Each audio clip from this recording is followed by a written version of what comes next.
안녕하세요. 지난 시간 치앙마이의 럭셔리 호텔인 샹그릴라 치앙마이에 대해 소개한 동환입니다. 오늘은 치앙마이의 관광지 폴더를 함께 열어볼게요. 지난번에 샹그릴라 치앙마이 호텔의 위치를 말씀드리면서 아주 간단하게 시내 중심가에 대한 내용을 언급했었는데요. 관광지 폴더를 열면서 좀 더 자세히 설명해 보도록 하겠습니다. 치앙마이 시내 중심가는 크게 두 곳으로 나눌 수 있어요. 실제로 이 두 곳을 중심으로 치앙마이의 먹거리, 즐길 거리들이 발달하다 보니 관광객들 또한 이곳을 중심으로 모이는 경향이 있어요. 첫 번째는 올드타운, 말 그대로 옛 도시라는 뜻인데요. 예전 란나 왕국의 수도였던 치앙마이의 성터 안에 자리 잡은 시가지를 말합니다. 실제로 방문해보면 옛 성곽이 그대로 남아있기도 하고 성곽 주변으로 조성된 해자를 따라 도로가 나 있기도 합니다. 또한 올드타운 안에는 다양한 유적지와 사원이 아직도 자리 잡고 있어서 역사와 함께 살아가는 치앙마이 사람들의 모습을 잘 볼 수 있습니다. 두 번째는 올드타운을 기준으로 북서쪽에 위치한 님만해민입니다. 님만해민을 말하자면 새롭게 조성된 뉴타운이라고 말할 수 있을 것 같은데요. 대형 쇼핑몰인 마야몰을 중심으로 다양한 레스토랑과 카페, 쇼핑 아케이드, 호텔 등이 밀집된 지역입니다. 특히 SNS에서 많이 보셨을 것 같은 감성적인 길거리와 상점들이 대부분 여기에 모여 있다고 봐도 될 정도예요.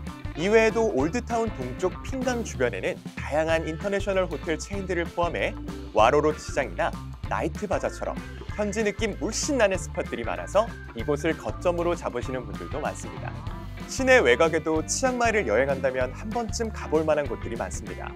놀라운 건 지금까지 말씀드린 시내 중심가와 주요 스팟들의 거리가 그렇게 멀지 않다는 것.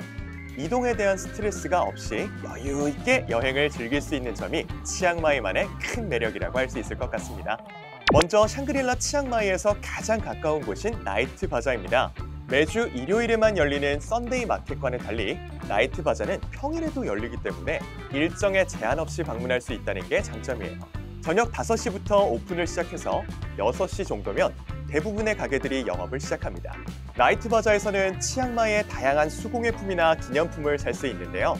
인기 있는 품목들은 코끼리 바지부터 오일이나 밤, 수제 비누 등입니다. 야시장인 만큼 먹거리도 만날 수 있어요. 푸드코트처럼 가판대에서 음식을 산 다음 중앙에 있는 테이블에서 먹으면 됩니다. 먹거리 종류가 굉장히 다양하지만 관광객들이 많이 방문하는 장소인 만큼 가격대는 살짝 높다는 점 참고하세요. 지금부터는 치앙마이의 중심, 올드타운으로 가볼게요. 올드타운의 시작이자 치앙마이를 대표하는 랜드마크인 타페 게이트입니다. 앞서 올드타운이 치앙마이의 옛 성터 안에 자리 잡은 시가지라고 말씀드렸는데요. 타페 게이트는 이 성 안으로 들어가기 위한 관문 역할을 했던 총 5개의 문 중 하나라고 알려져 있습니다. 다른 문들에 비해 타페 게이트가 그 원형이 가장 잘 보존되어 있고 문 앞 광장 덕분에 관광객들의 접근성이 좋아서 가장 유명해졌다고 합니다. 성문의 양 옆에는 당시의 성벽 또한 그대로 남아있어서 특유의 고풍스러운 느낌을 더해주는데요. 게이트 중앙을 포함해 성벽 주변에 기념사진을 찍으려는 사람들이 많아서 오후 시간대에 가면 많이 혼잡합니다. 여행의 시작을 타페 게이트에서 한다고 생각하고 오전 시간에 이곳을 방문하시는 게 사진 찍기도 좋고 덜 붐비는 편이니 참고하세요. 올드타운 안으로 들어서면 어디를 봐야 할지 모를 정도로 다양한 사원들과 유적들이 있는데요. 그중에서 딱 하나 정말 놓치면 안 되는 곳! 왓 체디 루앙을 소개해드릴게요. 태국어로 왓은 사원, 체디는 탑, 루앙은 큰 이라는 뜻인데요. 말 그대로 큰 탑이 있는 사원이라는 뜻의 이름인 왓 체디 루앙. 1411년도에 란나 왕국의 센 무앙마라는 왕이 아버지의 유품과 보물을 안치시키기 위한 목적으로 지어졌다고 합니다. 이곳의 핵심 볼거리는 이름에서도 짐작되듯 사원 뒤쪽에 자리한 거대한 탑입니다. 실제로 탑을 보면 웅장한 크기와 규모에 압도당하는 느낌이 들어요. 세월의 흔적이 묻어있는 탑의 색상 또한 묘한 분위기를 자아냅니다. 처음에는 90m 정도의 크기였지만 세월에 의해 탑 윗부분이 조금씩 깎여 내려가서 현재는 약 60m 정도의 높이라고 하네요. 또 다른 볼거리 중 하나는 1800년도에 심어졌다는 세 그루의 거대한 나무인데요. 현지 사람들에게는 성록수, 즉 신성한 나무라고 불릴 정도로 중요한 존재라고 해요. 세 그루 중 단 한 그루라도 쓰러지면 치앙마이가 망한다! 라고 여길 정도로 하니 얼마나 소중하게 생각하는지 알 수 있죠. 이번에는 올드타운을 벗어나 신시가지인 님만해민으로 가볼게요. 가장 먼저 소개해드릴 곳은 님만해민 메인 사거리에 위치한 대형 쇼핑몰 마야몰입니다. 마야몰은 패션 브랜드, 드럭스토어, 대형마트, 푸드코트와 같은 시설들이 모인 복합 쇼핑몰로 치앙마이를 여행한다면 어떠한 이유로라도 한 번은 꼭 방문하게 되는 장소라고 보시면 돼요. 특히 몰의 지하 1층에는 우리나라에서는 만나보기 어려운 색다른 먹거리들을 많이 접할 수 있고, 유명 드럭스토어인 부츠나 대형마트인 림핑마트에서 각종 기념품들을 살 수 있어요. 치앙마이에서 꼭 사야 하는 쇼핑 리스트는 화면 오른쪽에 링크를 달아놓을 테니 참고하세요. 비교적 최근에 생긴 스팟도 하나 소개해드릴게요. 바로 2015년에 오픈한 쇼핑 아케이드 원님만입니다. 원님만은 마야몰과 마찬가지로 쇼핑몰이긴 하지만 조금은 다른 몇 가지 특징을 가지고 있는데요. 첫 번째, 실내는 물론 야외 공간이 공존하는 아케이드 형태로 되어 있는 점입니다. 실제로 방문해보면 유럽 느낌의 벽돌로 된 외관이 님만해민 지역의 다른 건물들과는 차별화된 느낌을 주고 있어요. 두 번째로, 이 아케이드라는 특성을 살려 다양한 즐길거리들을 마련해 놓은 점이에요. 야외 미술품을 전시하는 건 물론 유명 브랜드 매장 외에 소상공인의 매장이 함께 입점되어 있어서 마야몰에서는 살 수 없는 다양한 디자인 굿즈나 수공예품을 구매할 수도 있습니다. 아케이드 내에 사진 찍을 만한 곳도 많고 낮과 밤의 분위기가 달라서 언제 방문해도 매력적인 장소예요. 님만해민에서 비교적 가까운 곳이자 치앙마이 야경의 명소로 불리는 도이수텝입니다.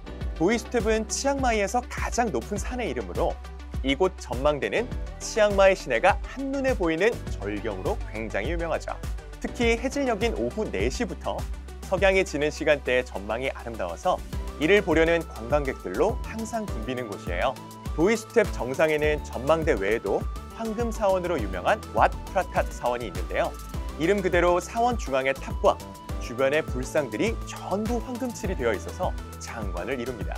도이수텝에 방문하신다면 전망대와 함께 황금 사원도 꼭 가보셨으면 좋겠네요. 참고로 도이수텝 정상까지는 택시와 같은 대중교통으로 가기 꽤 어려워요. 차량 이동이 포함된 투어 상품을 이용하시는 걸 추천할게요.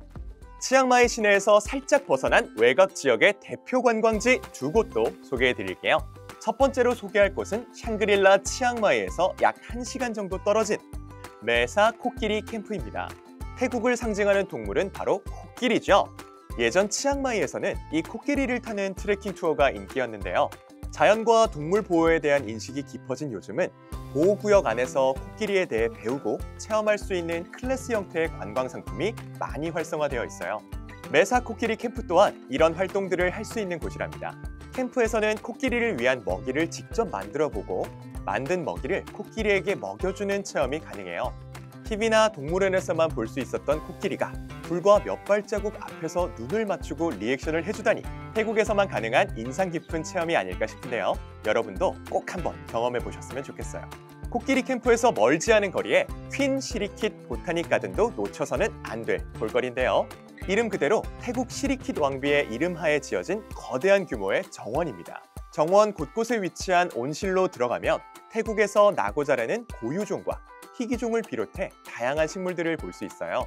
중앙에는 정원의 탁 트인 뷰를 마음껏 느낄 수 있는 연목과 분수가 있어서 인증샷을 남기기 좋고, 치앙마이에 거주하던 고산족들의 생활상과 주거 양식을 전시해 놓은 공간도 마련되어 있답니다. 깔끔하게 관리된 정원에서 가볍게 산책을 즐기면서 사진 많이 남기고 싶으신 분들 한 번쯤 방문하시는 걸 추천할게요.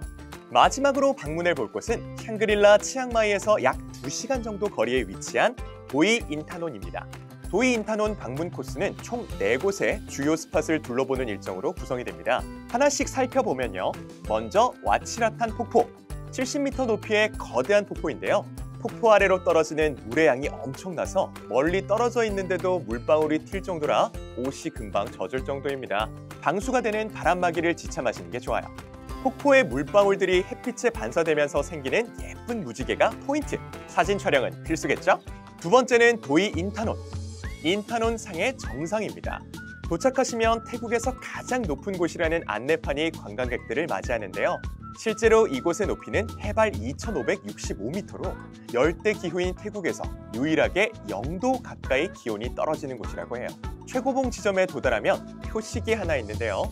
여기에 동전을 세로로 세워서 똑바로 서면 소원이 이루어진다는 이야기가 있다고 합니다. 세 번째로 소개해드릴 곳은 도이 인타논 관광의 하이라이트인 장수 기념탑입니다. 이곳은 라마 9세와 앞서 소개해드린 시리킷 왕비의 60세 생일을 기념해 세워진 탑인데요. 예전에 라마 9세에게 도움을 받은 고산족들이 모금을 해서 지어졌다고 합니다. 30년이 채 안 된 건축물이라고 해요. 두 개의 탑은 각각 왕과 왕비를 상징하는데 특히 자주색 왕비의 탑의 아름다운 모습을 보기 위해 많은 관광객들이 찾는 곳이랍니다. 마지막으로 도이 인타논 국립공원 내에 거주 중인 고산족 마을입니다. 이곳에서 꼭 경험해봐야 하는 건 바로 커피 시음인데요. 직접 재배한 원두를 전통적인 방법으로 로스팅해 내린 커피를 맛볼 수 있어요. 육안으로 보면 커피가 찐득해 보일 정도로 엄청 진하지만 맛을 보면 의외로 깔끔해서 맛있게 먹을 수 있답니다. 지금까지 소개해드린 메사 코끼리 캠프와 퀸 시리킷 보타닉 가든 그리고 도이 인타논은 대중교통으로 방문하기보다 입장료와 이동수단이 포함된 투어 상품을 이용하시는 게 이득입니다. 참고하세요. 지금까지 치앙마이 관광지에 대한 폴더를 함께 봤는데요. 다음은 치앙마이 맛집 폴더를 함께 보도록 할게요. 그럼 안녕!